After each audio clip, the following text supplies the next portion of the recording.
Magandang araw po sa inyong lahat mga katribo. Heto na po ang pagpapatuloy ng kwento natin na tungkol sa lolo ni Mark na si Kaemong. Ipagpatuloy na natin ang kwento. Isang sunod-sunod na tilaok ng manok ang nagpagising sa akin kinaumagahan. Agad akong bumangon sa kama upang maligo. Nadatnan ko pa si nanay na nagkakape sa kusina habang nakadikwatro ng upo sa may lamesa. Binati ko ito pero hindi niya ako pinansin. Mukhang masama pa rin ang loob niya sa akin pero hinayaan ko na lang. Pagkatapos kong maligo ay dali-dali na akong nagbihis. Lumabas ako ng kwarto. Nadala ang maliit na bag na dadalhin ko sa paglalakbay patungo sa bundok Kanlaon. "Nay, nasaan po si Itay?" Tanong ko pa kay nanay na nananatili pa rin nakaupo sa lamesa. Mukhang nakakadalawang kape na ito dahil may isang tasa pa na nakalatag sa tabi ng iniinom niya. "Umalis na," maiksing sagot pa ni nanay. "Hindi po ba siya nag-almusal?" Usisa ko pa. "Hindi, nagkape lang, hindi pa inubos. Humigop lang kaunti at iniwan na sa akin. Kaya ako nagkakanerbiyos nito dahil palaging 2 tasa ng kape ang naiinom ko sa umaga." Sagot niya pa sa akin at tumayo. Tapos kumuha ng pera doon sa lalagyanan niya sa divider ng kusina. "Oh, heto, kunin mo. Baka kailanganin mo ng ekstrang pera. At nang makabili ka man lang ng kahit tinapay para may makain ka sa pupuntahan nyo." Wika pa ni nanay na medyo nagsusungit. Pero kilala ko na si nanay. Kahit sinisimangutan niya ako, ay alam ko pa rin ako ang inaalala niya. Napangiti ako nang iabot sa akin ni nanay ang halagang 50 pesos. "Tandaan mo ito, Emong, ha? Kapag nalaman kong may ginawa ka na namang kalokohan. Naku! Sinasabi ko sa'yo, dila mo lang ang walang latay." Pagbabanta pa ni nanay sa akin. "Si nanay talaga, tinakot pa ako." Wika ko pa sabay kamot sa ulo. "Hoy, Emong, hindi kita tinatakot. Binabalaan lang kita. Kaya umayos-ayos ka sa pupuntahan nyo. Kapag nakarating sa akin na may kalokohan ka na namang ginawa, sa labas ka talaga matutulog." Banta pa ni nanay. "Ariglado po," sagot ko pa sabay saludo ko sa kanya. Umupo na ako sa lamesa at nagsimulang kumain ng sinangag na kanin, pritong tuyo at itlog. Dinamihan ko na talaga ng kain dahil alam kong malayo-layo rin ang pupuntahan ko. Pagkatapos kong kumain, ay gumayak na ako para makaalis na rin agad. Sabado noon, kaya wala masyadong taong sumasakay. Pagkarating ko sa terminal ng mga jeep, ay sumampa na ako sa loob, kung saan medyo puno na rin ang mga pasahero sa likod. Sakto lang ang pagdating ko, dahil yung paborito kong pwesto sa unahan ay bakante pa, kaya naupo na ako sa front seat. Matapos mapuno ng jeep, ay lumarga na nga kami. Habang bumabiyahe, ay nakatingin lang ako sa gilid ng kalsada na dinadaanan ng jeep. Medyo baku-bako pa ang kalsada noong mga panahong iyon, kaya mabagal lang ang takbo ng jeep sa daan. Pero sulit naman ang biyahe kasi malamig ang simoy ng hangin. Saka matatanaw mo ang ilang mga magagandang tanawin sa paligid. Minsan, may mga ngumiti sa akin na nakakasalubong ng jeep na mga naglalakad sa gilid ng daan. Ang iba naman ay pinandidilatan pa ako, lalo na mga batang pasaway, sabay labas pa ng dila nila. May balak pa yatang sirain ang mood ko. Kung may hawak lang siguro akong bato, binato ko na sana sa kanila. Habang nasa biyahe, ay naisipan ko munang umidlip dahil malayo-layo pa ang aking lalakbayin. Ilang oras din ang aabutin bago kami makarating sa bayan. Ilang oras nga ang nakalipas ay nagising akong nakatirik na ang sasakyan sa loob ng terminal. Bumaba na ako kaagad at sumakay ng tricycle para magpahatid sa bukana ng gubat. Habang nasa biyahe ay hindi ko maiwasang kausapin ang driver. Matanda na ito at tila marami ng karanasan sa buhay. Mahahalata mo talaga sa postura nito at hilatsa pa lang ng kanyang pagmumukha. Manong, matanong ko lang po, matagal na po ba kayong namamasada rito? Abay, oo naman iho. Dito na nga kumulubot ang buhok ko sa ibaba sa trabahong ito. Tatawa-tawa pang sagot ng driver. Akala niya siguro matutuwa ako sa biro niya, pero hindi ko na lang yun pinansin. Marahil sadya lang talagang mapagbiro si Manong. Napansin kong panaka-nakang sumisipat sa akin si Manong. Sa wari ko'y kinikilatis niyang mabuti ang mukha ko. Dayo ka dito, no? Taga saan ka, iho? Sambit bigla ni Manong. Sa kabilang bayan lang po. Maiksing sagot ko pa. Bahagya itong tumango. Tinignan niya sandali ang bag ko bago niya itinoon uli ang atensyon sa kalsada. Sandali kaming naging tahimik na dalawa sa biyahe habang patuloy na binabagtas ng tricycle ang baku-bakong daan. Habang tumatagal, medyo lumalalim na ang nararating namin. Paliblib na ng paliblib ang lugar na nadadaanan namin hanggang sa ihinto na ni Manong sa eksaktong destinasyon, kung saan nasa gilid lang ito ng kalsada. Pagkaabot ko ng bayad ay napansin ko ang mabatong daan sa gawing kaliwa ko. Bahagyang matarik ito at paakyat na ang daan, kaya siguro hindi na tumuloy si Manong dahil medyo makipot na ang daan papaakyat sa bundok. Hindi na rin talaga kakayanin pa ng tricycle ang umakyat. Sinampay ko lang sa aking kanang balikat ang dala kong bag matapos magpaalam kay Manong. Lumakad na ako, pero bigla akong tinawag ni Manong. Lumingon ako sa kanya. Bakit ho? Nakakunot na noong tanong ko pa. Mag-iingat ka sa lugar na iyan, iho. Pag naramdaman mong nasa panganib ka, ay hanapin mo agad si Katikyo. Matutulungan ka niya. Wika pa sa akin ni Manong na labis ko namang ipinagtaka. Medyo nakaramdam ako ng kaba. Ano pong ibig niyong sabihin? Tsaka, sino po si Katikyo? Kabadong tanong ko pa kay Manong. Basta, hanapin mo siya kapag nalagay ka sa alanganin. Sabihin mo, pamangkin kita. Pamangkin ka mo ni Kaboyong. Sige, aalis na ako. Mag-iingat ka sa lakad mo, ha? Wika pa ni Manong sabay alis na parang may kinakatakutan din sa lugar na iyon. Ang weird ng inasal ni Manong, subalit pinagkibit-balikat ko na lang ito at nagpatuloy na sa paglalakad. Tahasan kong inakyat ang matarik na daan papaakyat sa bundok. Baon ang tibay ng loob at determinasyon.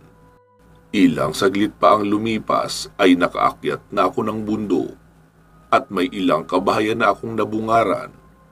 Tila isang maliit na baryo ito o komunidad na nakatayo sa ibabaw ng burol. Nilapitan ako agad ng mga paslit na naglalaro lang sa damuhan. Hinawakan nila ang kamay ko at pinaikot-ikot ako. Nagtaka naman ako sa ginagawa nila habang titig na titig sa akin ang ilang matatandang nakatayo sa labas ng kanilang mga bahay. Natakot ako dahil yung mga titig nila ay tagos hanggang buto. Yung klase ng tingin na para akong isang kriminal o iniiwasang taong may nakakahawang sakit. Ganun ang mga tingin na ipinupukol sa akin ng mga taong naroon. Hindi ko inaasahan na makakakita ako ng mga tao sa kabundukang iyon. Hindi ako makareact sa matatalim na mga titig nila. Hindi ko maintindihan, pero kinikilabutan talaga ako, kaya napabitaw na ako sa mga batang humahawak sa akin. Nagalit ang mga bata at tinulak nila ako. Naging matalim na rin ang titig nila sa akin. Nawiwirduhan na ako sa nangyayari, kaya umiwas na lang ako at dali-daling bumaba sa burol na iyon. Ilang burol pa ang aking lalakarin bago maabot ang bundok Kanlaon. Sa katunayan, hindi naman talaga bundok ito, kundi isang literal na bulkan. Kasama ito sa mga aktibong bulkan noon, kagaya ng bulkang Pinatubo. Ayon sa kasaysayan, ilang beses na itong pumutok at maraming napinsalang mga pananim noong kumalat ang nakakalasong hamog nito noong mga panahong iyon. Kung hindi ako nagkakamali, ang huling pagsabog nito ay noong taong 2006 pa. Sa kasalukuyan ay nananatiling kalmado ang bulkan. Maraming kwento ang bundok na ito. Lahat ay nababalot ng misteryo. Isa sa pinakapopular na kwentong alamat ng bundok na ito ay ang wagas na pag-iibigan ni Kang at Laon, kung saan nagmula ang pangalan ng bulkan na Kanlaon. Ayon sa kwento ng matatanda, noong unang panahon ay may isang maliit na baryo na pinamumunuan ni Dato Ramilon. Napabantog ang datong ito dahil sa likas niyang kabaitan at katapangan. May nag-iisang anak na babae ang dato na ang pangalan ay Kang. Maganda, maputi, at pangmistisahin ang tangkad. Kaya higit na maraming anak ng mga dugong maharlika ang nanunuyo sa marilag na dalaga ni Dato Ramilon. Ang mga ito naman ay maluwag sa loob na tinatanggap ng mabait na dato. Subalit ang dalagang marikit na si Kang ay may kasintahan na noong mga panahong iyon na walang iba kundi si Laon, isang matikas na lalaki na anak ng isang raha mula sa kabilang ibayo ng lugar. Isang araw, ang dalawang mag-irog ay nagtapat ng kanilang pag-iibigan kay Dato Ramilon. At ang mabait na dato naman ay agad pumayag na sila ay mag-isang dibdib. Isang linggo ang nakalipas ay nagdaos ng isang malaking piging ang buong baryo ni Dato Ramilon bilang pagsalubong sa pag-iisang dibdib ni Kang at Laon. Subalit, habang pinagsasama ang dalawa, ay isang tauhan ang biglang umiksena na nagsabing umaaho na sa pangpang ang isang grupo ng mga kawal na pinamumunuan ni Dato Subanon. Siya ang malupit na dato ng Palawan. At nang marinig ito ng dato ay agad niya pinakilos ang mga tauhan upang depensahan ang kanilang nayon, sapagkat hindi lingid sa kanyang kaalaman na si Dato Subanon ay isa sa masusugid na manliligaw ng kanyang anak na si Kang. Nagkaroon ng malaking labanan sa loob at labas ng nayon ni Dato Ramilon. Ngunit dahil sa malaking puwersa na dala ni Dato Subanon, kaya mabilis na naigupo ang pangkat ni Dato Ramilon. Kasamang namatay ang dato sa labanang iyon. Ngunit maswerte namang nakaligtas sa malagim na bakbakan si Kang nang maitakas siya ni Laon. Sa utos ng makapangyarihang Dato Subanon ay hinabol at tinugis ng mga kawal sina Kang at Laon. Nang maabutan sila ay walang pakundangan silang pinaulanan ng mga palaso at pinagsisibat sa iba't ibang parte ng katawan. Nagtamo ng malalang pinsala ang magkasintahan mula sa mga matutulis na sandata ng mga walang pusong kawal. Ngunit sa huling sandali ng kanilang buhay ay magkayakap silang natumba sa lupa habang magkadikit ang kanilang mga labi. Kinaumagahan, sa lupang pinagbagsakan ng magkasintahan ay may tumubong maliit na bunton ng lupa sa ibabaw nito. Agad itong nakatawag ng pansin sa mga kawal na nagroronda sa kakahuyan. Kaya agad nilang tinungo ang pinuno at ipinaalam ang bagay na iyon. Nang ito ay masilayan ay agad na pausan ng reaksyon ang malupit na dato at ang tanging nasambit niya na lang ay, "Ito ang nag-aalab na puso ni Nakang at Laon." Kalaunan ay lumaki ng lumaki ang bunton hanggang sa ito'y maging burol at di nagtagal, bumuo ng isang bunganga sa tuktok at naging bulkan. Lumipas pa ang mga siglo, ang nooy maliit na bunto ng lupa ay tinawag ng Kanlaon bilang paggunita sa wagas na pagmamahalan ni Nakang at Laon. At ito ang maikling istorya sa likod ng bundok na ito. Subalit bukod sa maalamat nitong kasaysayan, ay hindi maitatangging marami ang kababalagan na nangyayari rito, lalo na tuwing sumasapit ang gabi. May mga nagsasabing nagiging malagim ang gabi rito, lalo na kapag nasa loob ka ng gubat. Ayon sa mga sabi-sabi, ay makakarinig ka ng malalakas na alulong ng mga aso, mga nakakatakot na boses, at makakakita ng pagala-galang mga ligaw na espiritu. Gayunpaman, marami pa rin ang mga taong matatapang na kayang manirahan sa loob ng nakakakilabot na kagubatang ito. Tulad na lamang ng mga taong makakadaupang palad ko rito kalaunan. Noong makapasok na nga ako sa kakahuyan, ay tinapunan ko ng tingin ang baryong aking dinaanan, ngunit laking gulat ko nang bigla na lang naglaho ang mga kabahayan na nadaanan ko sa ibabaw noong burol. Maging ang mga matatanda at bata ay wala na rin sa kinakatayuan nila. Nawala na lang sila na parang bula. Hindi ako sigurado kung namamalikmata lang ba ako o dala lang iyon ng pagod at gutom ko. Kaya ako may nakikitang pamayanan. Gayunpaman ay nagpasya na lang ako na magpatuloy na sa paglalakbay. Habang naglalakad ay palingalinga ako sa paligid. Nakikita ko ang mga ibon na lumilipad sa ere. May mga unggoy rin na makikitang patalon-talon sa mga sanga ng puno. Mukhang tuwang-tuwa ang mga iyon dahil ngayon lang sila binisita ng isang guwapong kagaya ko. Tanghali na nang marating ko ang isang masukal na gubat. Kaya inilabas ko na sa bag ang aking patalim para tagbasin ang mga matataas na damong nakaharang sa daan. Habang ginagawa ko iyon, ay may namataan akong isang ahas na banakon na gumagapang sa unahan. Natigilan ako sandali dahil tila sa akin patungo ang direksyon noon. Wala na akong oras para makatakbo pa dahil biglang bumilis ang paggapang ng ahas. Tumalon ito sa baybukan ng napakalaking bibig. Kitang-kita ko pa ang malagkit nitong laway na tumutulo sa dalawang pangil.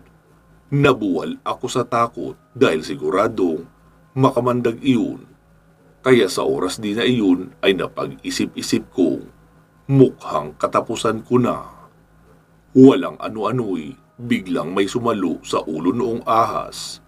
Sa bilis nito ay kaagad tumiklop ang ulo ng ahas, ngunit mabilis itong pumulupot sa braso ng lalaking pumigil dito, na tila kasing edad lang ng tatay ko.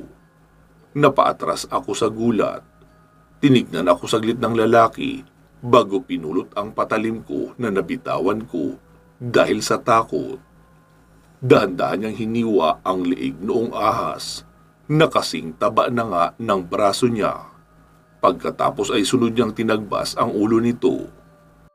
Gumulong iyon sa lupa kasabay ng pagtagas ng dugo sa braso at kamay noong mahiwagang lalaki. "Ang lakas naman ng loob mong pumasok dito, bata! Anong ginagawa mo dito?" Wika pa noong lalaki. Agad naman akong napatayo. Ano po, kasi may hinahanap lang po ako, Manong. Hindi ko po sinasadyang maligaw dito." Kabadong sagot ko pa. Napansin kong dumukot ng pulang tawil ang lalaki sa bulsa. Pagkatapos ay pinunasan niya ang dugong kumapit sa kamay at braso niya. Sa halip na itapon, ay isinabit ng lalaki ang katawan ng ahas sa balikat niya. Inabot niya sa akin ang patalim ko bago siya naglakad palayo na hindi ba lang nagpapakilala sa akin. Sinundan ko ito upang magtanong at huminto naman ang lalaki. Kung mahal mo pa ang buhay mo, bata, mabuting umuwi ka na sa inyo. Masyadong delikado ang lugar na ito para sa mga katulad mong paslit. Wika pa ng lalaki. Ay, ang totoo po kasi niyan, gusto ko pong makarating sa bundok Kanlaon. May gusto lang po akong kunin doon. Diretsong sagot ko pa. Natigilan naman ang lalaki. Ano naman ang hahanapin mo doon? Hindi mo ba alam na pugad yun ang kadiliman? Saad ng lalaki na ikinagulat ko naman. Nagpatuloy pa sa pagpapaliwanag ang lalaki pero hindi ako agad nakariak. Pugad ng dilim? Ano pong ibig niyo sabihin, Manong? Sumunod na ako sa lalaki. Dire-diretso lang ang lakad niya. Sinundan ko lang ang tinatahak niyang direksyon kahit na wala akong ideya kung saan siya pupunta. Pakiramdam ko kasi mas ligtas ako sa gubat na iyon kapag siya ang sinundan ko.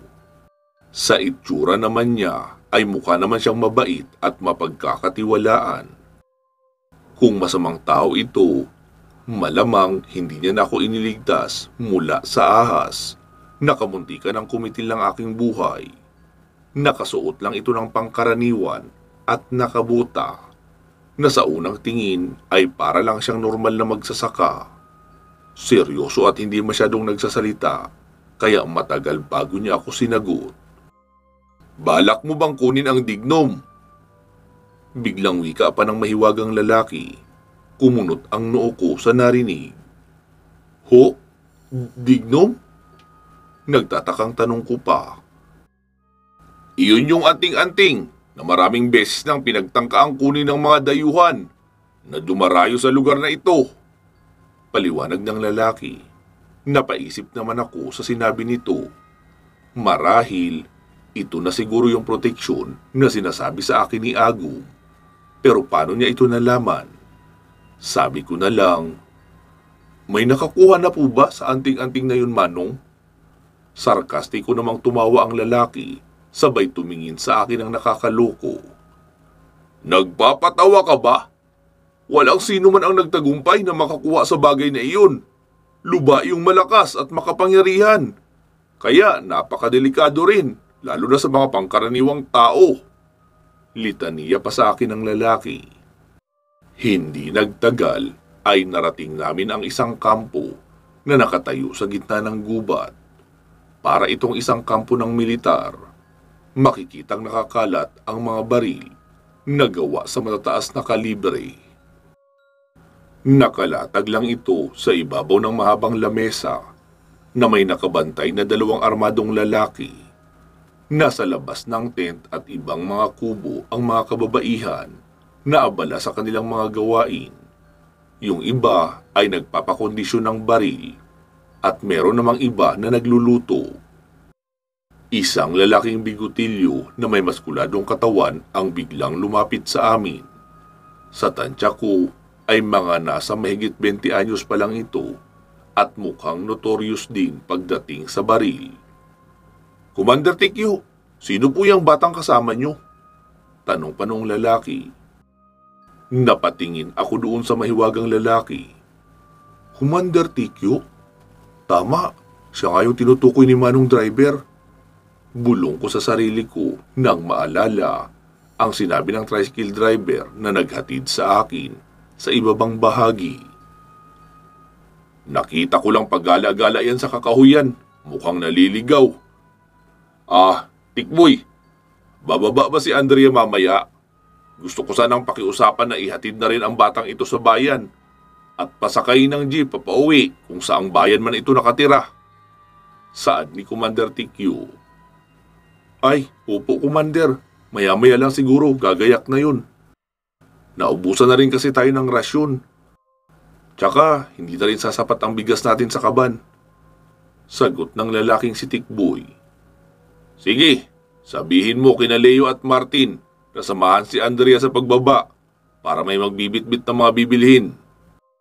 Oh, bata, sumama ka na kay Tikboy ha, para makauwi ka na sa inyo. Alam mo na sigurong delikadong manatili rito, di ba? Turan pa ni Commander Tikyo.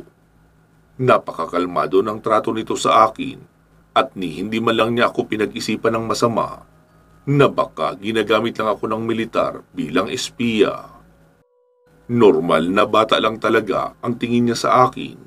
Sabi ko naman, pero ayaw ko pa pong umuwi. Kailangan kong ituloy ang paglalakbay ko.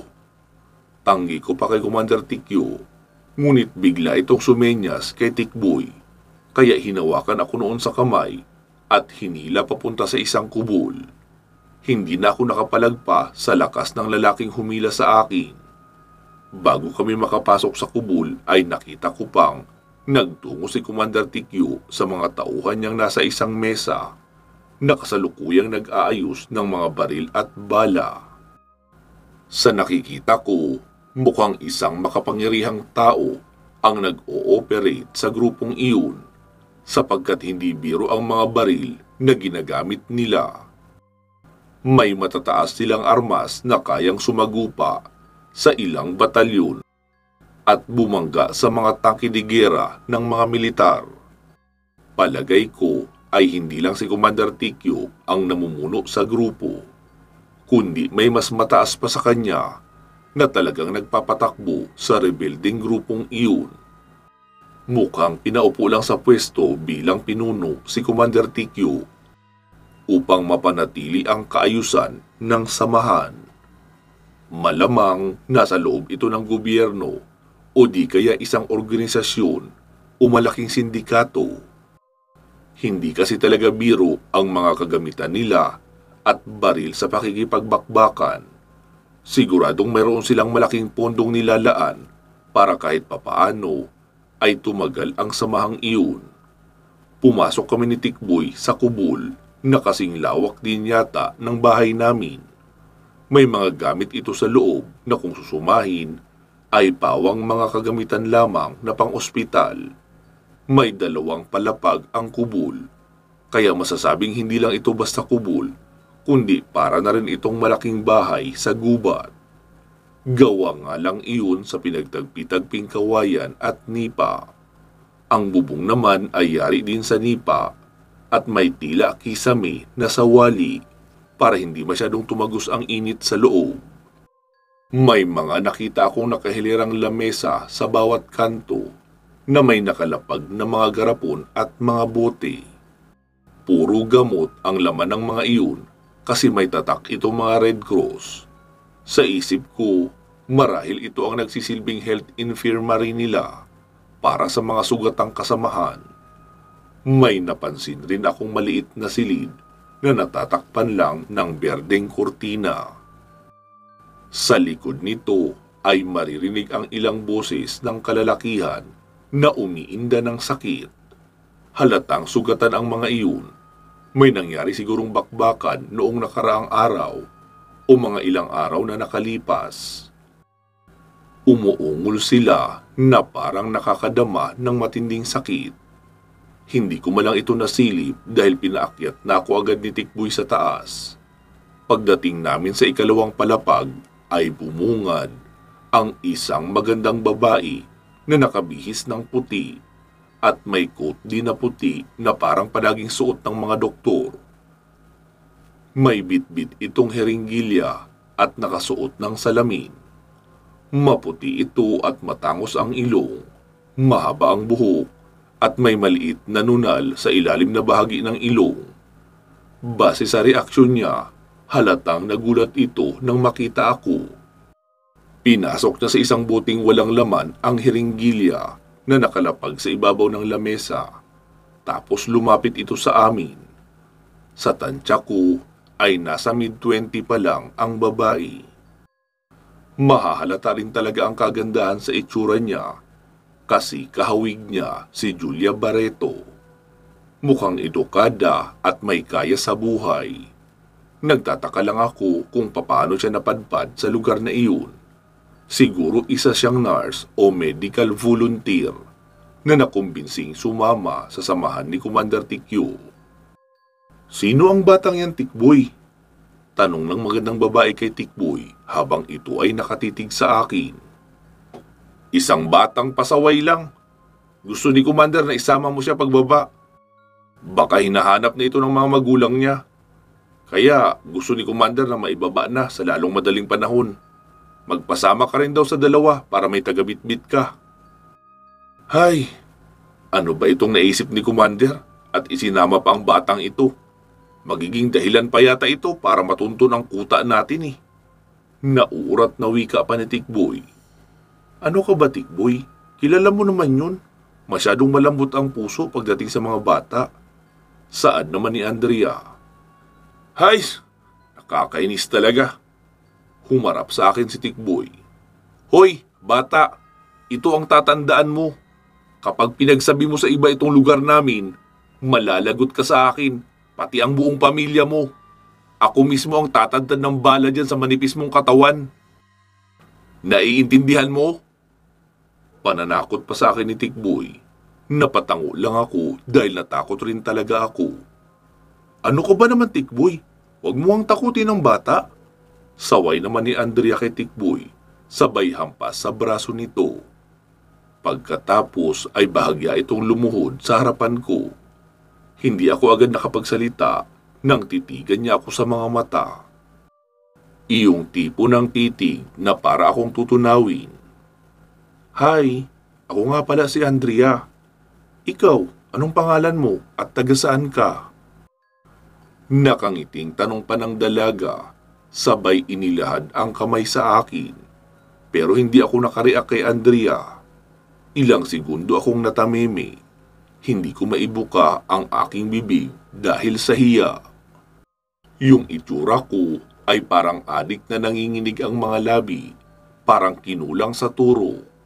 Hindi ako makadesisyon agad kung tatanggapin ko ba ang kamay niya o hahayaan ko na lang ito. Ngunit masyado namang mayabang ang dating ko noon kapag binaliwala ko lang siya. Sa huli ay nabuo rin ang desisyon kong kamayan siya, kahit nanginginig ang katawan ko sa kaba. Ako po si Emong. Emong ang pangalan ko." Naiilang nasabi ko at bahagyang napatawa si Andrea. Mukhang nabaduyan yata siya sa pangalan ko. Anak ng daing naman no, bakit ba Emong ang nabanggit ko? Ang bantot ng pangalan na yun eh. Kaya siguro siya natawa. Bulong ko pa sa sarili ko. Natutuwa ako makilala kay Emong. Hindi nawawala ang ngiti ni Andrea, kaya naisip kong baka nakukuyutan lang ito sa akin. Kahit kasi high school na ako noon ay may kaliitan ang pangangatawan ko, kaya madalas akong mapagkamalang nasa elementarya pa lamang. Ganon din po ako, natutuwa. Nanginginig ko pang sagot. Nagtaka ako nang bumaba ang tingin ni Andrea. Dito ko lang napansin na hawak ko pa rin pala ang kamay niya. Agad akong bumitaw, sabay ngumiti kay Andrea. Pero ang totoo ay hiyang-hiya ako sa sarili ko. Naglakad si Andrea patungo sa bintana at sumilip sa labas. Napansin kong kumunot ang noo niya bigla habang nakatingin sa labas. "Nako, bakit ngayon pa?" sambit ni Andrea. "Bakit? May problema ba, Andrea?" tanong naman ni Tikboy. "Mukhang uulan kasi eh." Tugon pa ng dalaga. Lumapit si Tikboy para silipin ng kalangitan. "Ay, oo nga no. Nako, paano ba yan?" May bahid na pag-aalangan na sambit ni Tikboy. Ilang sandali nga ay bumuhos ang malakas na ulan. Napatakbo ako sa bintana at sumilip din doon. Ang mga tao sa labas ay dali-daling sumilong sa kanilang mga kubo para hindi mabasa ng ulan. Ang iba naman ay hindi magkamayaw sa pagpasok ng mga kalan at kawali sa kubol. Sinara ni Andrea at Tikboy ang mga bintana upang hindi pumasok ang ulan na dala ng malakas na hampas ng hangin. Pinaupo ako ni Andrea sa silya at inalok niya ako na magkape. Malugod ko naman itong tinanguan na may kasamang pagngiti. Bumaba si Andrea para magtimpla ng kape na sinundan din naman ni Tikboy sapagkat tinatawag daw ito ni Commander Tikyo. Ako na lang ang naiwang mag-isa sa itaas. Habang wala sila ay nag-ikot-ikot muna ako sa paligid. Tumingin-tingin ako sa mga gamit na maayos na nakahilera sa estante. Sa paglilibot ko ay hindi sinasadyang mapadako ang tingin ko sa isang aparador na bahagyang nakabukas. Dala na rin ng kuryosidad ay dahan-dahan kong nilapitan ang aparador na iyon. Binuksan ko ng tuluyan at bumungad ang ilang gamit na pangbabae. Siguro pagmamayari iyon lahat ni Andrea dahil puro pambabae nga ang mga gamit. Ngunit habang tinititigan ko ang mga gamit, ay biglang umagaw sa pansin ko ang isang maliit na botelya na bahagyang natatakpan ng pulang tela. Kinuha ko agad ito at tinignang mabuti. Kumunot ang noo ko nang mapansing puro mga ugat lang ng puno at langis ang laman ng bote. Dahil may isang papel na nakarolyo sa loob nito, hindi ako sigurado kung papel ba ito o tela. Sapagkat masyadong malabsaw ang langis, kaya nahihirapan akong siguraduhin. Maya-maya pa ay may narinig akong mga yabag na papaakyat sa hagdan, kaya dali-dali kong ibinalik ang bote at isinara ang aparador ng dalaga. Nakita kong si Andrea na nga iyon na may dalang isang bilao na may lamang tinapay at 2 tasang kape. Mukhang nagmamadali si Andrea sa pagtitimpla dahil umuusok pa ang laman ng mga tasa sa sobrang init. Nilapag niya iyon sa ibabaw ng lamesa kung saan niya ako pinaupo. Inalok ako agad ni Andrea na humigop ng kape. Ngunit sa hindi malamang dahilan, ay bigla na lang nagsalita si Agum mula sa kung saan. Emong, makinig ka. Kahit anong mangyari, ay wag na wag mong iinumin ang kapeng ibinigay sa iyo. Babala pa ni Agum. Lumingon-lingon ako sa likuran, ngunit nakakapagtakang hindi ko siya nakikita. Huwag mo na akong hanapin dahil nasa utak mo lang ako ngayon. Ang totoo, sinadya kong gawin ito para hindi ako makita ng kaharap mo.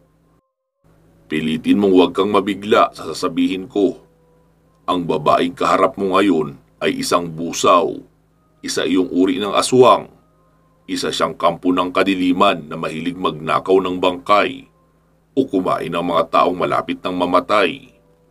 Isang masamang espiritu na nagbabalat kayong mabuti at kumikilos katulad ng sa ordinaryong mga tao.